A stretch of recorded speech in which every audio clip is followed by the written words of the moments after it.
Welcome to Equal Inspired, the inclusive podcast, brought to you by Equal IT.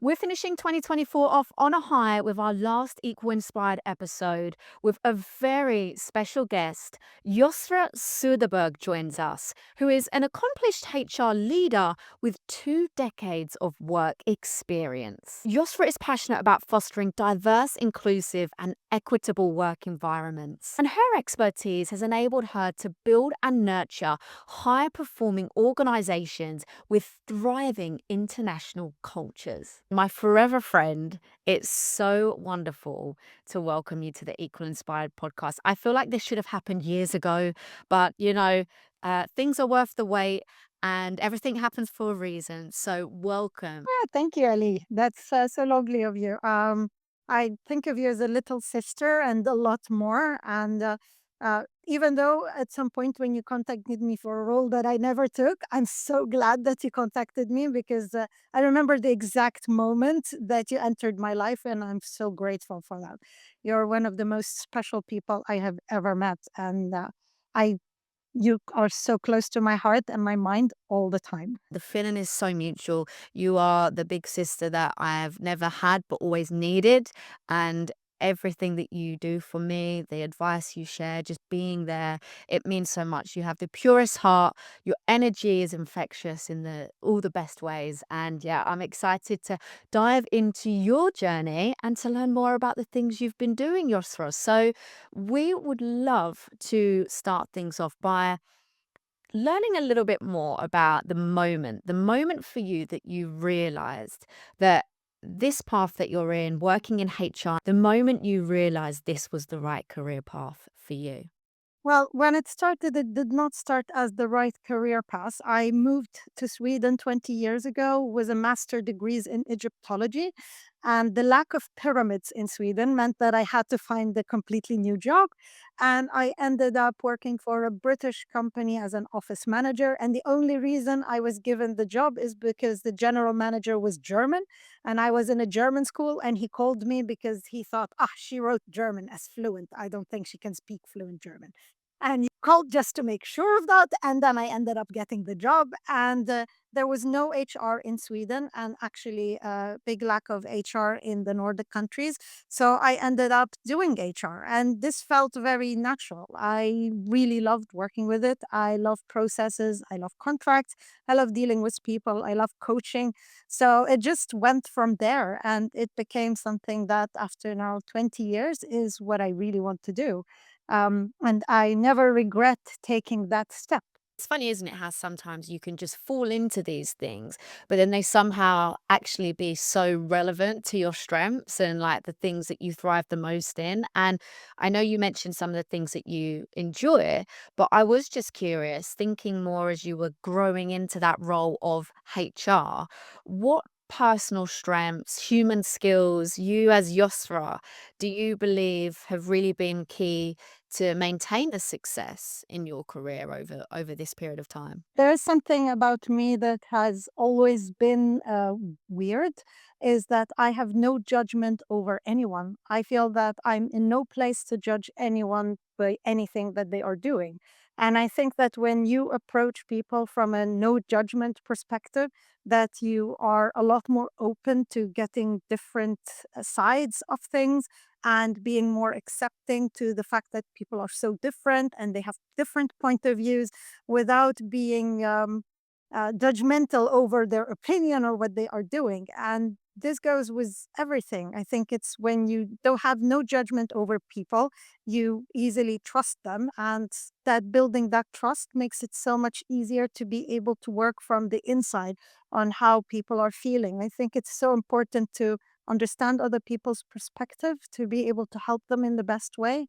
Um, and I believe genuinely that most people are always trying to do their best. So when you have no judgment over people and you think that they're always trying to do their best, I think it makes it much easier to work with them. At least this is how I was told, is why I do it so well. I have a very hard time of seeing my own good sides or what I do well or not well. I'm always so heavy in the work. but I think it's so good to be able to hear from others that they have felt that they can be at ease with me or trust me or be able to tell me everything. And because they know that I will have no judgment and that I am going to do my best for them and see that they are trying their best as well. And that's so, so important. Like you say, the trust and the non-judgment is key to encouraging belonging into someone. And naturally, when people feel like they can belong, they're more likely to stay in an organization. But just from my own experiences with you, Yosra, the empathy that you have and the curiosity and the openness in conversations, it is so, so appreciative. And any company is lucky to have those characteristics in someone working in HR because it really is vital and crucial, especially now more than ever with everything that's going on in the world, all of the difficulties that can have such a domino effect on your employees, and being there for them in these times is really important. I resonate a lot with what you say about you're so in the work that you find it hard sometimes to think about your strengths. We can be our own worst critics, right? We can be far too humble on ourselves, but you've achieved so much over the 2 decades that you've been working in this space. And you're also quite involved in tech. You've been working in tech companies. And what I'd like to do here is demystify the ideology that working in HR means that you're not going to be exposed to technology or be able to have a space in tech. I just wondered what your thoughts were on that. I actually think that if you are interested in tech, it doesn't matter which department you are in the company, you are going to be very involved in tech.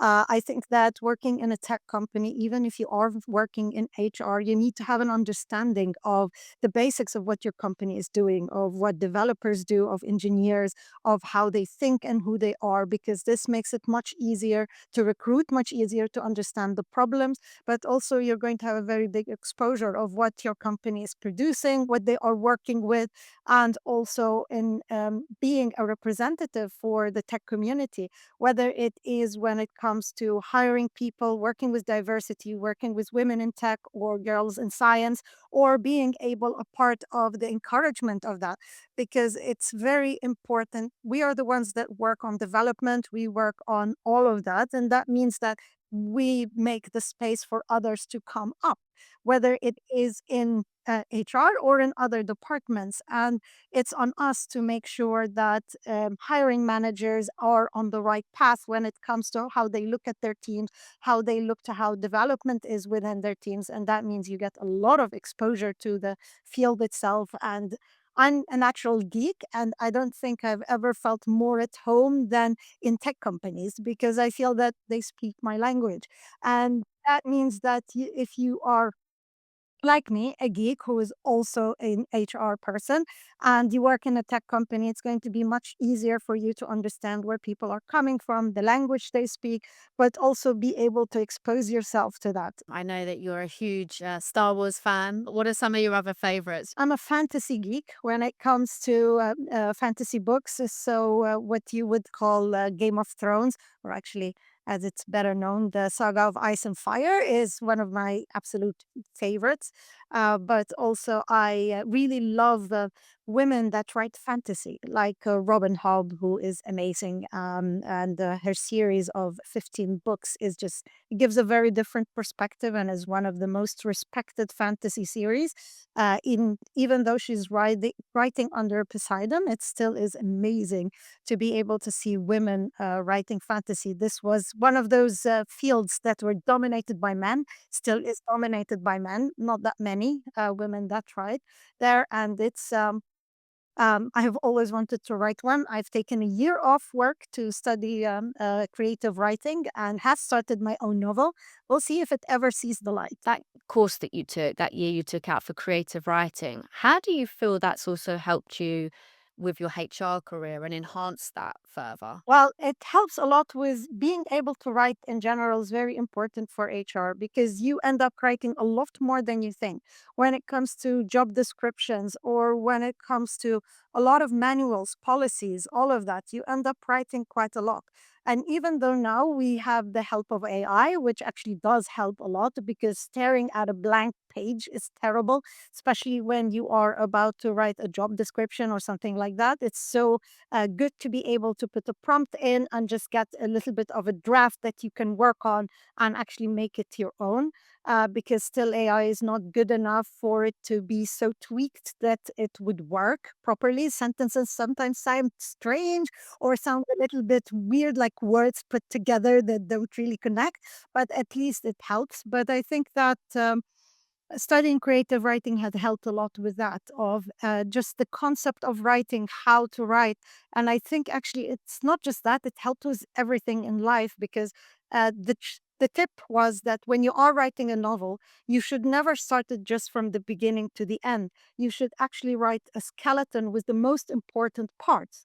So you need to do all the pivotal moments in the book first, and then you fill in the spaces in between, because that skeleton is going to help being able to flesh out the rest of it without getting lost into that the book gets too long or that you get lost into different loops. So it's very important that you first start with the skeleton and then you flesh out in between. Okay, and you can apply that, of course, to your job advertisements and anything. And anything, exactly. And I think that that is actually something that really helps with everything. When you start working that way, it makes work a lot easier because you actually, the moment you have pivotal moments and you know where you need to go, you actually flesh out in between becomes much, much easier. So keeping it structured is really important. Having something to follow, I always feel, is so, so helpful. What are some ways that you've tried to make your job advertisements more creative and stand out? Well, the thing is, with job advertisement, most people don't really read the whole thing. Most people just read the title. Ah, yeah, that job. I will apply for it. And they hit apply before they've even read the rest of it. And I think that what catches people on is actually what is when people click further on what the company is, how the website looks like, how the career page on the website looks like. And this is the places where not a lot of words, but a lot of pictures, things that show the culture, things that show the people that work there are very important when you are doing that. The job advertisement itself should be short, crisp, and not too long, and not, and it should also be what people are going to expect later on. I believe that advertisement and job descriptions should not be so far apart from each other that you are hired for a completely different job, which is sometimes is the case. It should be quite transparent into this is what you're going to be doing. Short and simple. And I think that this is something that you end up looking at job advertisement and you end up going to an interview and they introduce something completely different. Ah, yeah, we said we wanted this. However, this is what we really want. And that's not really transparent, but also it's a little bit of using old ads or things like that. Every time you're going to put an ad out, you need to have a communication with the hiring manager. Who do you really want? And a lot of companies don't have, and especially startups, don't have job descriptions. You need job descriptions for all positions that are needed or are in the company. Then it's much easier to build the ad. We're building the ad for this need, and that's the job description for it. Then it becomes much easier, but also much easier to relate to when you are reading it as an applicant. Because then you see, yeah, I'll be doing this, this I can do. And then it's much easier to relate to it and also to know whether you are able to do it or not. The challenge that I hear a lot of people speak about, particularly in HR, is sometimes this misalignment between HR's understanding of what is required and then the actual hiring manager's understanding of what they need from more of a technical competence. So, what are some ways that you ensure that synergy between both so you can avoid it happening where someone is applying for the job and it's not a true reflection, really? It's continuous communication with hiring managers. And I know that this is very, very hard with tech managers because not all of them are fans of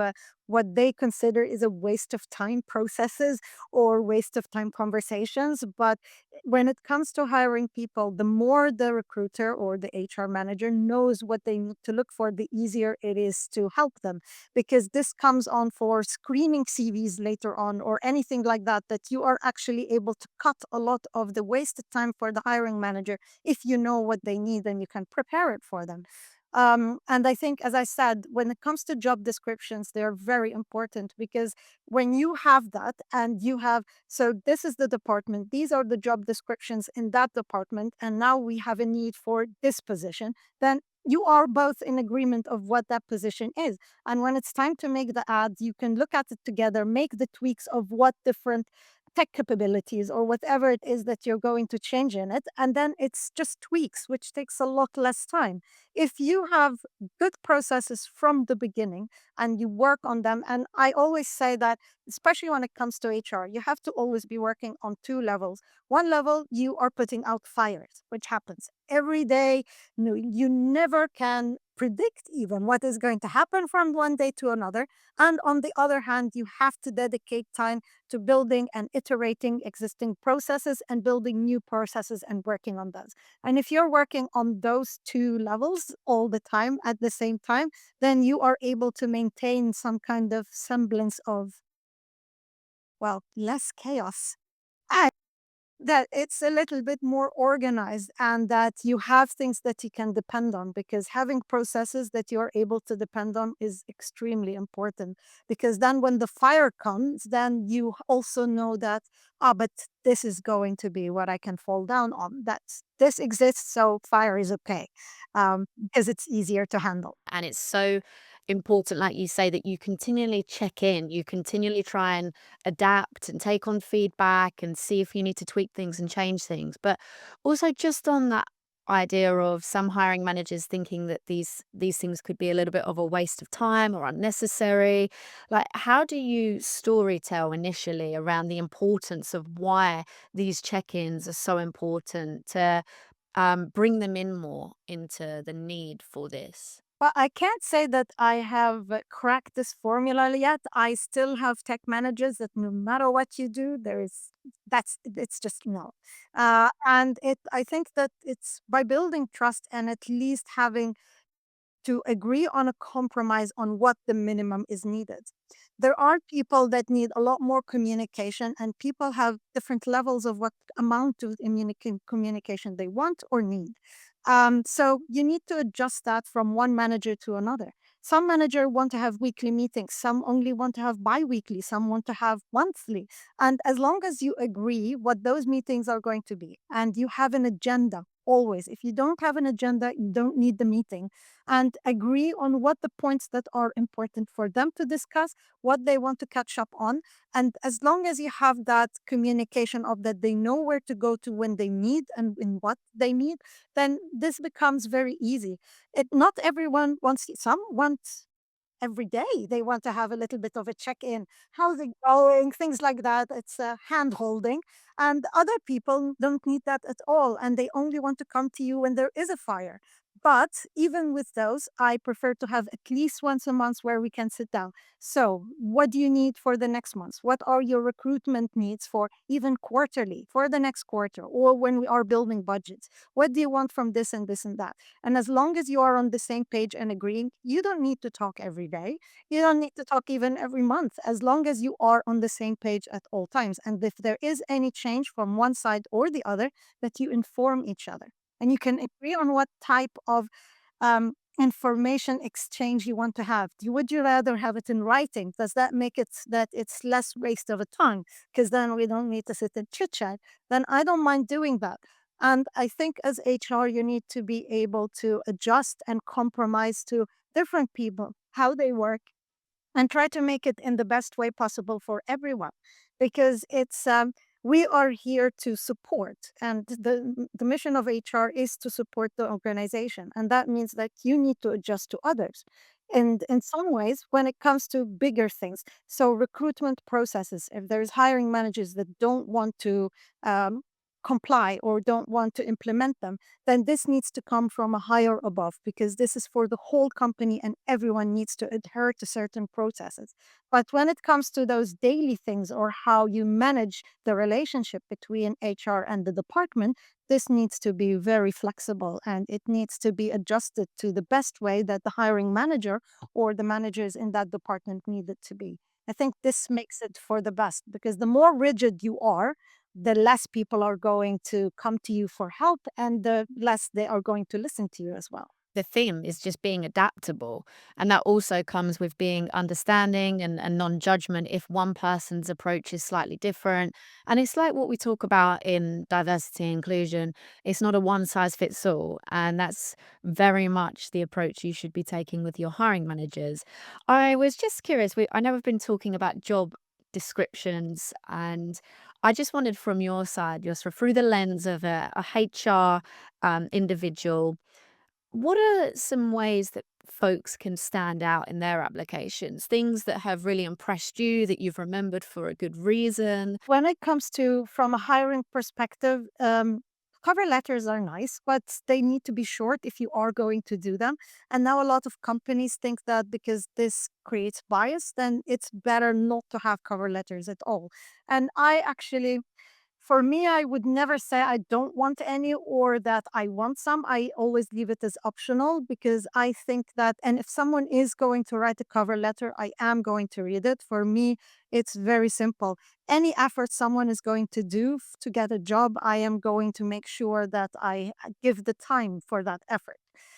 So if you are going to write it, I am going to read it. And the same goes with your CV. If you write in the beginning a bit of a short intro about yourself, and you can even make it personal, because I think the ones that have stood out to me the most throughout the years are the ones that were a little bit more personal and there is more of a personal touch.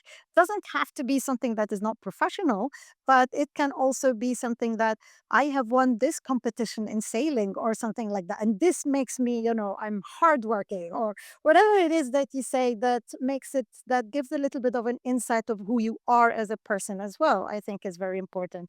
Because at least for me, when I'm hiring people, the culture ad that people bring, all those special things that they are, who they are as a person, that can add so much to the team and add so much to the culture and the company, are very important for me.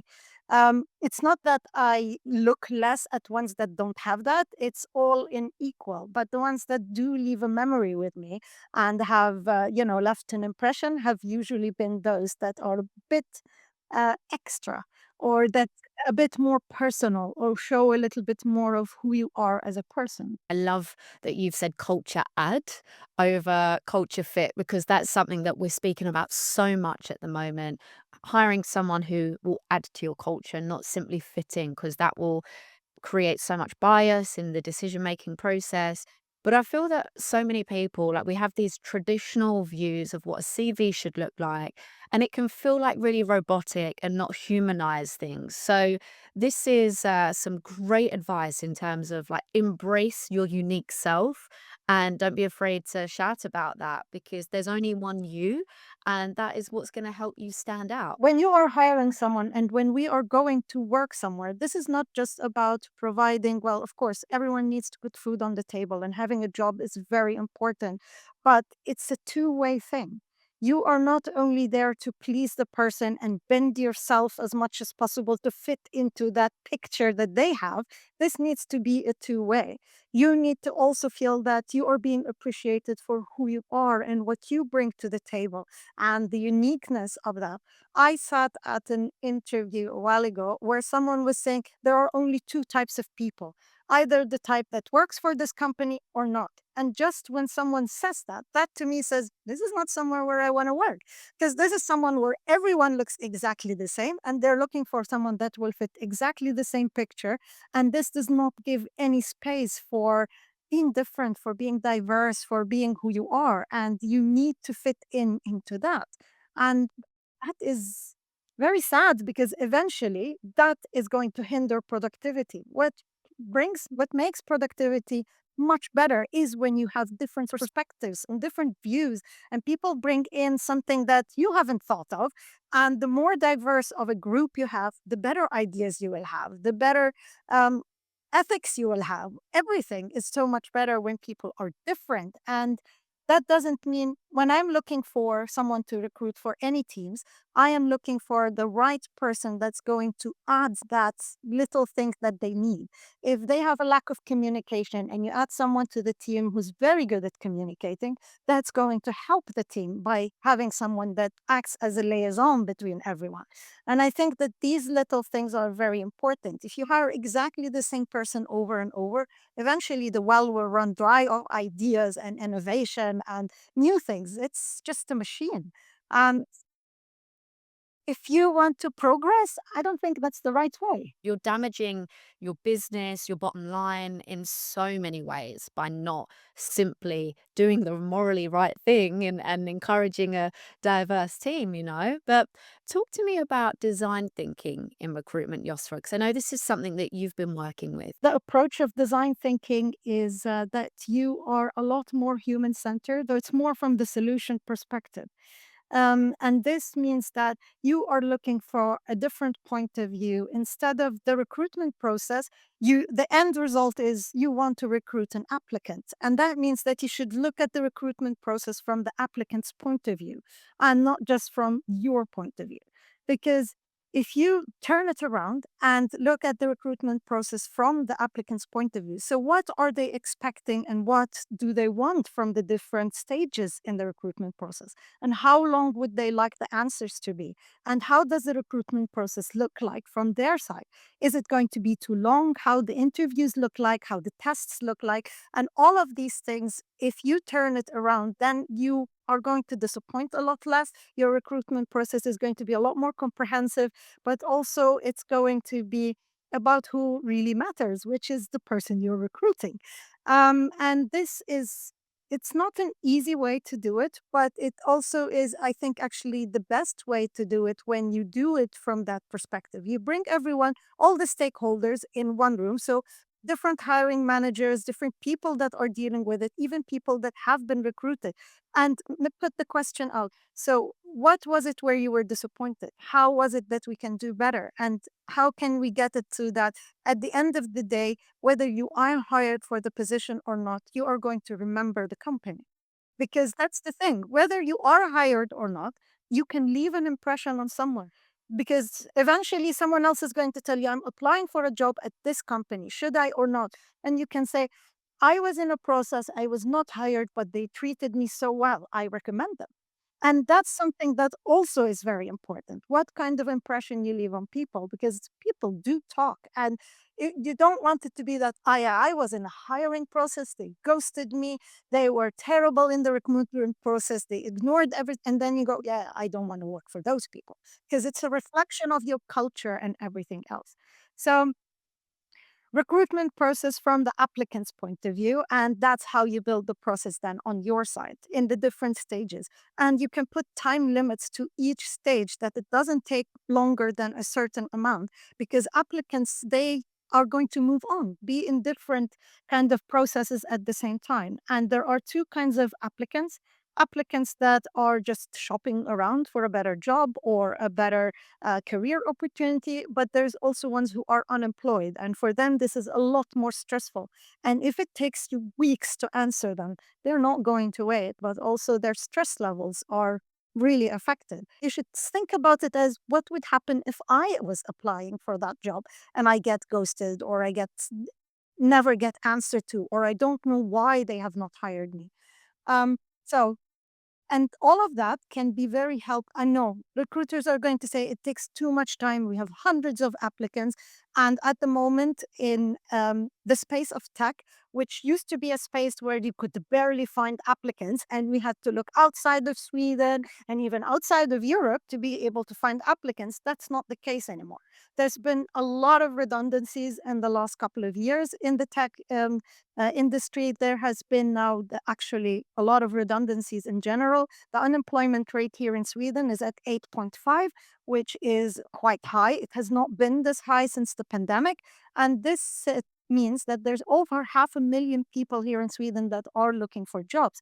So there's plenty of applicants. And when you do have a job, over 100 apply. So how do you make this that it feels personal and special for each person without it being so much work that you have nothing else to do? And this is going back to building amazing processes with they don't see how many steps your process has from your side. But if you create templates that are quite personal in a way, or you can just add a few words that makes them more personal and have a lot of them, then you can create that personal experience without wasting your time. And it's all an applicant wants is to be seen and to be given feedback. If you can provide that throughout the process, whether it is a positive or you are not going, not going to hire that person, that's fine. The fact that someone writes you back after a week, so where are we with this? That's already a sign that you should have answered before that. We hear about this so often now, the ghosting, the not getting the feedback. And again, I appreciate that time, it can be difficult, but it's just being human at the end of the day. And I speak to so many people who are getting ghosted, some are even investing like hours and hours of their time in like 4 or 5 interviews and then getting ghosted. And it's the domino effect, the impact that that has on this person's confidence, self-worth. It can impact that in so many ways. And just hearing some constructive feedback on the why there wasn't a next step, it can help them grow and learn for next time, for their next process. And you want to think like, as a business, not thinking so selfishly, you want the tech ecosystem to be sustainable, to be thriving, to continually be changing because this person might not be right for your company today, but in 2, 3 years they could be. And the feedback that you could have shared with them at that time could have made the difference in them. Hitting that certification or getting that confidence to work on a slightly different project. So, essentially, in providing the constructive feedback, you are helping the whole ecosystem long term. Definitely. And not just that, if you really need that person 2, 3 years from now, they're not going to apply for your company because they are going to say, yeah, they treated me terribly the first time. I would not want to work there. So one, they would look at your ad and go, yeah, this company, no. And that's, I think, is something that lives with people. The impression you leave on them is something that they keep with them. And if you want to have a good and the tech industry is not that big. People talk to one another. And you want to have a reputation that you are someone that is helping the industry and helping people to evolve and helping people to develop. And I think that the rule should be very simple. As much time people have spent on your interviews or your tasks or your tests, then you need to give that time back. For me, for example, if someone has done a tech test and whether they have actually done well or done badly, they need to have a session of feedback. Where have they gone wrong?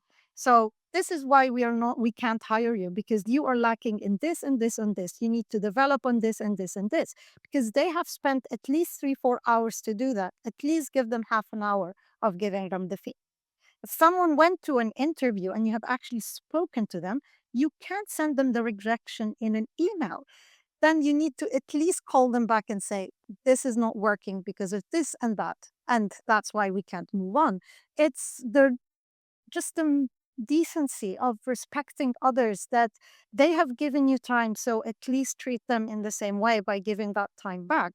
This is not just one sided. And it doesn't matter if you have 100 applicants or 50 applicants, it needs to be the same process and the same respect of everyone. Um, I know that there is, like in the first stages of rejection, that's fine. But once someone has come in for an interview, you owe them a lot more because now they have actually invested time in researching, invested time in coming to you if you are meeting in person or spending the time in having that video interview. And you need to respect that and give that back because they will remember that. But also, if you are applying, that means you're applying for at least 4 or 5 jobs every day. You have so many rejections or being ghosted, you never hear back, or you have so many interviews. And it's going to a lot more leave an impact and an impression if someone comes back and says, this is why we're not doing this, or this is why this is happening. because that's going to help them for the next interview. That's going to help them in remembering your company later on.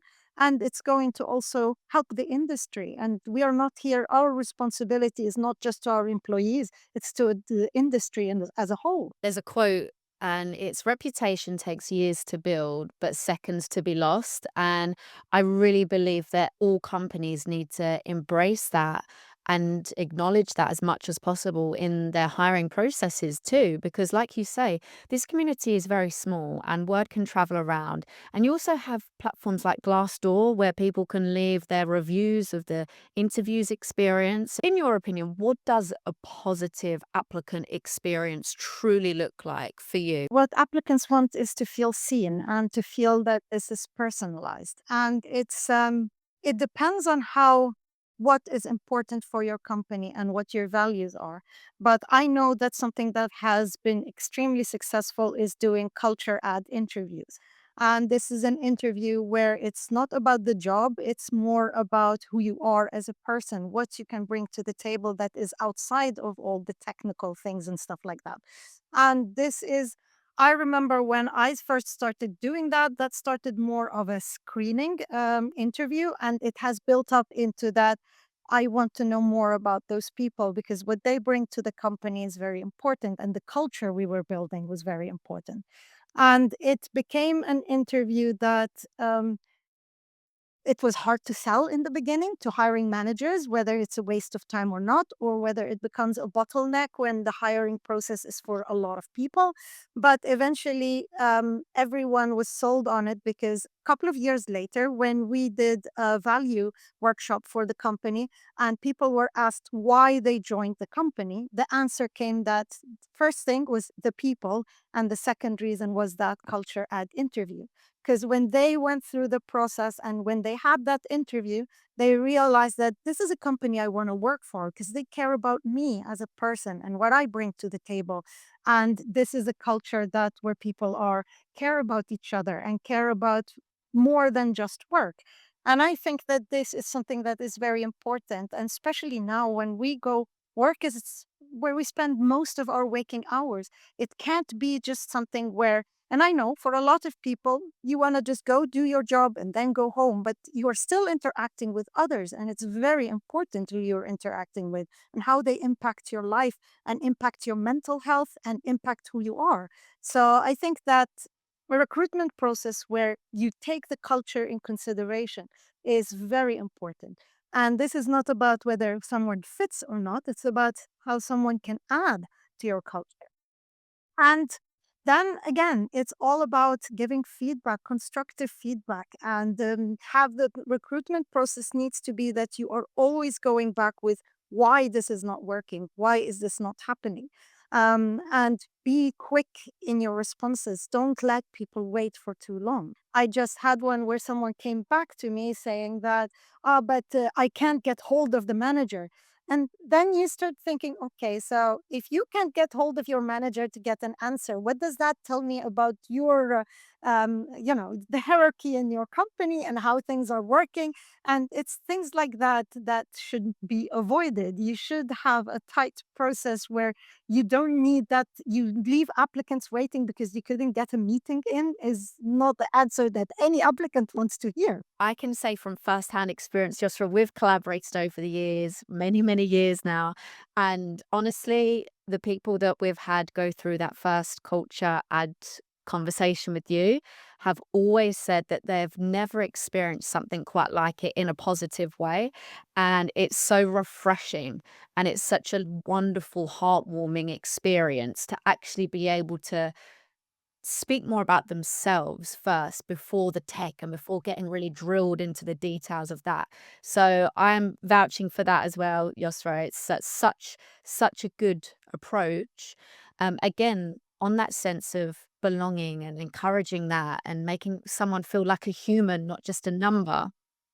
But how did you navigate then that pushback initially? Because you said it was a hard sell at first. So what were some ways that you went about that so other people can follow your lead? Actually, it's the outcomes that has started to speak for themselves. It's when they go, as you said, they give you feedback, but also then they give the hiring manager feedback. Well, I was in between two jobs, and why I chose working for this company is the culture ad interview. And when it becomes something like that, then the hiring manager goes, "Oh, but I really like this person and they were amazing at their job and they chose us because of this. Then maybe I should listen a little bit more that this is not a waste of time and it actually adds to the hiring process." And there is a very specific manager that I have in mind here, because it took a couple of years of that. Whenever the pressure became high and we needed a lot of developers in a short time, then he started skipping it, and then he misses on those opportunities. And then eventually it was him that came to me. He's like, "Can you do that culture interview, please? Because I think this is going to change their mind about the place." Then it becomes, I think it speaks for itself. And I think that actually, and this is something that is very important, because in bigger organizations, it's not that easy to be able to be that in such close contact with all hiring managers or with everyone that is involved in processes. And for HR in general to be able to function, you need to be in alignment with the management and with the CEO. And it depends on how high your HR position is, whether it's a partner or recruiter or then chief or head of HR. You need to be in alignment with the CEO, because it can't be that when you have agreed on a process and this is how you want to do things, and then they go back to that CEO and say, "Yeah, I don't want to, I want to skip that part. I think it's a waste of time." And then they agree with that person. Then there's nothing you can do, and you are cornered.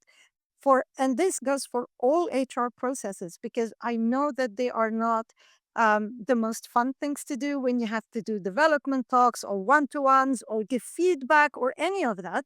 For a lot of people, this is awkward and uncomfortable and they don't want to do it. And if you're not in alignment with management of how we're going to run HR processes, then they're useless. They're not just there to tick boxes. They need to also be that they are non-negotiable for that. We talk a lot about biases, in hiring and recruitment and unconscious bias that can come in. When you go through these culture ad conversations, how do you try and mitigate any biases in like the decision making process? It's a little bit hard not to be biased in at all completely, but at the same time, I don't see it from my point of view. I see it from the team's point of view. And this for me is very important. When I'm hiring someone, I want to hire someone that is going to work for the team and is going to add to the team. And this means that it's not about me. And if you take yourself out of the equation, your bias is going to be a lot less as well, because this is not about you. This is not about hiring people that would be my friends. This is about hiring people that would make the team work better and is going to make the company work better and will add to the culture and add to everyone there. So you are not there to hire people to work for you or to have interviews for friends. You are hiring someone that is going to work best for the team, and you need to take yourself out of the equation. And you are only there to represent the company's values and the company's culture. You're not there to represent yourself. It's I know it might be very simple words, and it's not that simple when it comes to day things, because you might meet someone that you really don't like. You just have no chemistry. But if they are the right person for the team, you need to be mature enough and to actually to have that kind of perspective that yes, this is the right person, even if they're not going to be friends with me, but they are the right hire for the team.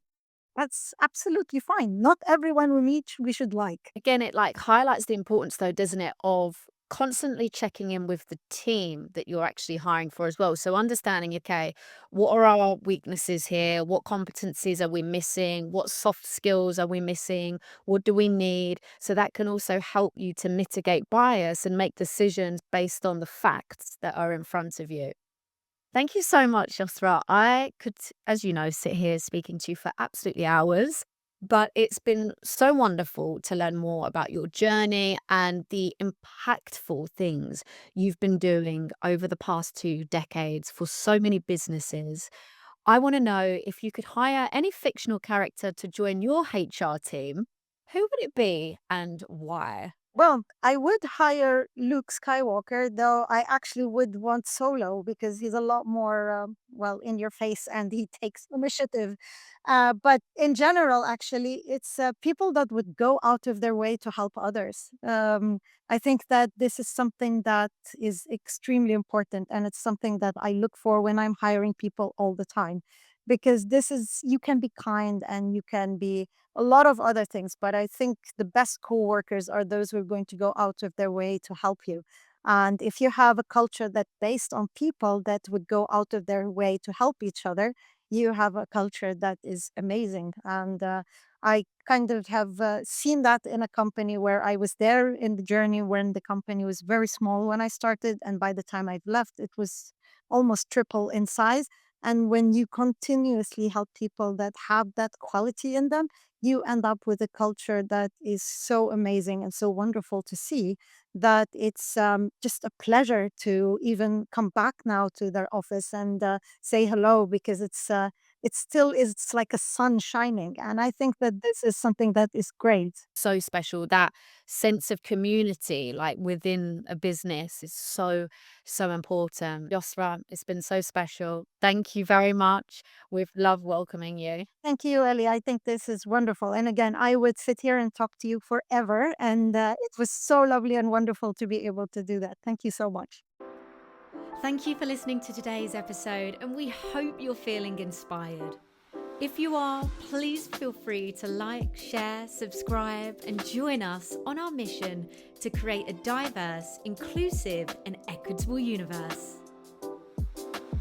This podcast is brought to you by Equal IT, a mission-driven business working to diversify tech teams through refined talent acquisition, complemented by diversity and inclusion consulting.